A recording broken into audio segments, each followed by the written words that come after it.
Hey guys, welcome to another respiratory video. This is for the Neopeds lab.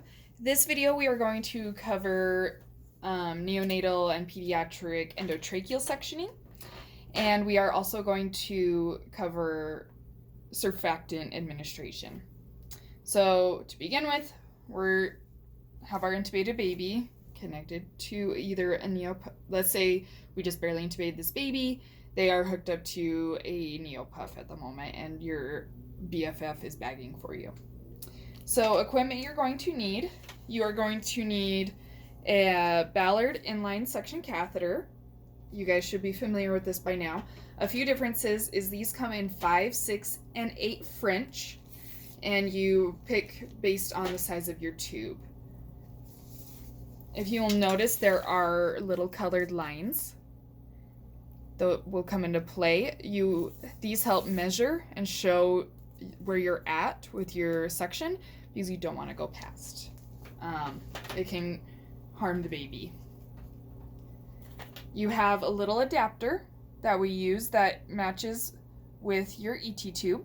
So for example, I have a 3.0 endotracheal tube in my patient, and I'm going to get the 3.0 adapter. I need a saline bullet. Most often, the 3 ml syringes work the best for you with surfactant administration. Caps. A needle to drop your surfactant, and an alcohol wipe. And this is what's called a MAC catheter. It's a little bit different, but I will show you guys how to use it. See different ends for the caps. Okay, so we are first going to cover endotracheal suctioning. So let's move things around.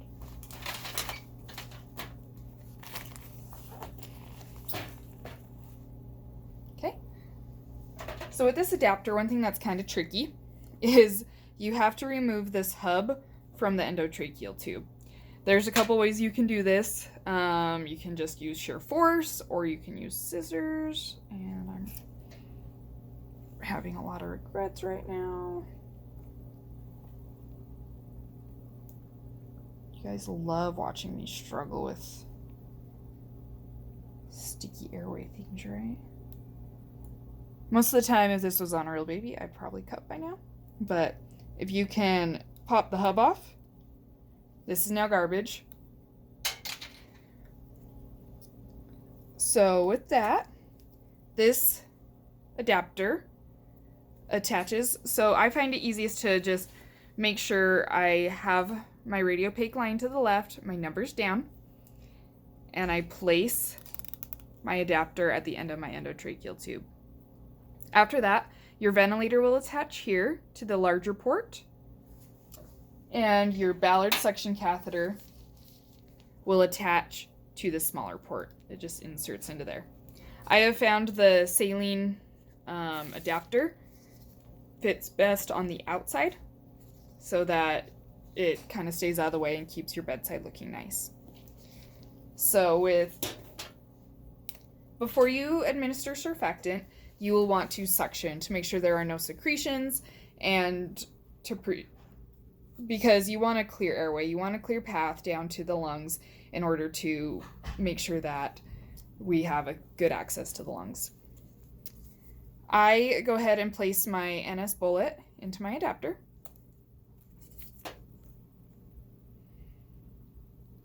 Okay.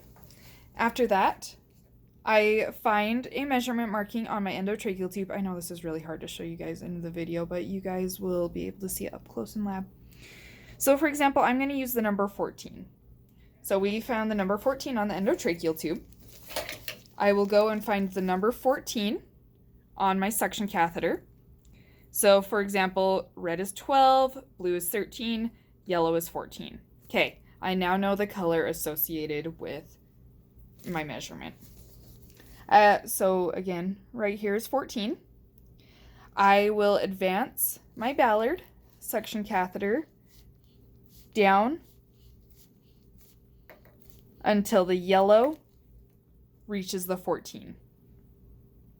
Once we reach the 14, we don't want to go any deeper, or else it will go past the endotracheal tube and potentially vagal your baby.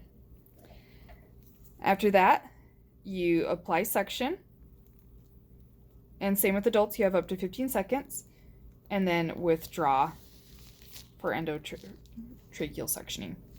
After that, so with baby suction catheters, you have a little window, so you can apply suction and flush your saline so that it will flush out the catheter, and you can actually see what you got out of your baby. Since these are such small amounts, sometimes you need to flush your catheter to actually see and get an appropriate assessment of your secretions, what it is out of your baby's lungs. So you just apply suction and clean out your catheter. Okay, so let's say we are going to surf this baby. We suctioned our baby. You suctioned before you administer surfactant. So to find the proper dose, first of all, I always make sure I double check with my practitioner, whoever they are, and just double check it on the MAR that I'm giving the right dose. But it is, you take the weight in kilograms and times it by 2.5. So I will show you guys here.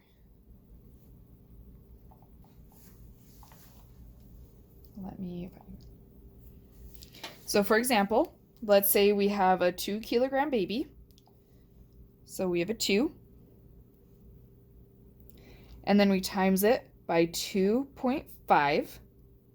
And this is for the initial dose. Initial dose is 2.5. The secondary dose is the same equation, except instead of 2.5, you multiply it by 1.25. So 5. Great. We give a total of 5 mLs of surfactant.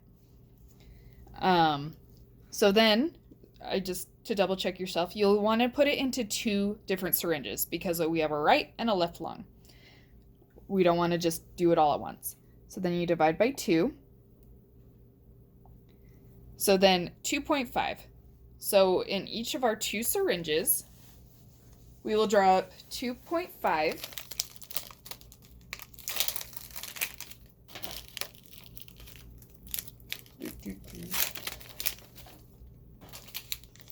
You apply your needle, attach, drop your surfactant, and we'll drop to 2.5 for each. See how we're at 2.5? And you will do the same with your secondary syringe. So after I draw up, I don't leave the needle on, because if the plunger of the syringe gets hit, it will just shoot out the needle and then you'll lose your surfactant, and that crap's expensive. So after that, I'll take these blue caps, attach to my syringe of 2.5 mLs, and do the same with my other.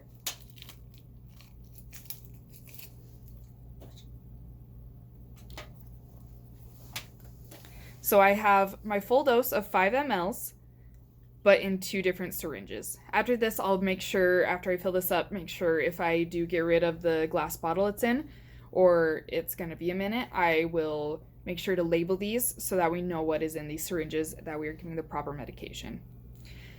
One other thing is surfactant is stored in the fridge, so you have to warm it up. There's a couple different ways. You can either just put it in your pocket, you can place it somewhere safe on the bed, you can hold it in your hand, or you can stick it in your boobs. I mean, maybe some of you gentlemen that won't work, but hey, I've done it. Because you want it up to body temperature so that you don't freeze your baby. After resuction, this is where the 2 different attachments happen. You take the cap off and you apply it where your ballard was. And then what I like to do is I like to take this little blue cap and attach it to the end. So then my ballard has 2 caps to help keep clean and keep it a closed, sterile environment to prevent infection. Because you'll put the same suction catheter back on after the surfactant has had time to be absorbed into the lungs. Okay, After that, this little cap here, you will undo it and put it in a safe place. Take your first syringe of surfactant, you can throw this cap away, and it twists onto the end. So the reason I wanted to review inline suctioning is because with a newborn, you want to make sure you are in the proper placement, especially when administering surfactant. So you will turn the baby to either the right or the left, it doesn't matter, as long as we go from one lung to the next. And I'm gonna grab this real quick so I can show you guys kind of my technique. You can either use to provide ventilation to administer either the Neopuff, a NeoT, or an oscillator. You cannot use a jet because the whole point of the jet is to remove secretions, so it will just remove all the surfactant. But you can use Neopuff, you can bag your baby, or flow inflating bag if that's what you guys use, or an oscillator. Okay, after that I will find my measurement, just like with the Ballard. I will advance until I'm in the right place. And I like a second person to help me hold the baby because my hands are full doing this. So we just keep that in the airway, and then I will bag as I slowly administer the surfactant until it is all the way in and none is coming up the tube. This whole time I will be monitoring vital signs, heart rate, SpO2 monitoring, all that. And then I will withdraw the catheter. And one thing else I like to do while I'm in there is I'll take my syringe off and I'll fill it full of air and flush my syringe with air, because otherwise you will have surfactant just hanging out in your MAC catheter. So I'll just get a full syringe of air, flush it while it's down there. After that, you will bag either until you don't feel any tactile fremitus, or for 1 whole minute, or until everything is absorbed. I've had kids where they have, I like to call them thirsty lungs, and my surfactant is absorbed in a matter of seconds. I have others I have to sit here for several minutes and bag from one side before I turn to the other. After you do one side and the surfactant is absorbed, you will turn to the other side and administer the second syringe of surfactant to the other lung. Typically anywhere between 2 to 6 hours, depending on your baby, is when you will replace your Ballard. I typically just do it after somewhere in that window during cares, because I don't like to get in between cares. And then you're able to suction if it is needed, but after that window.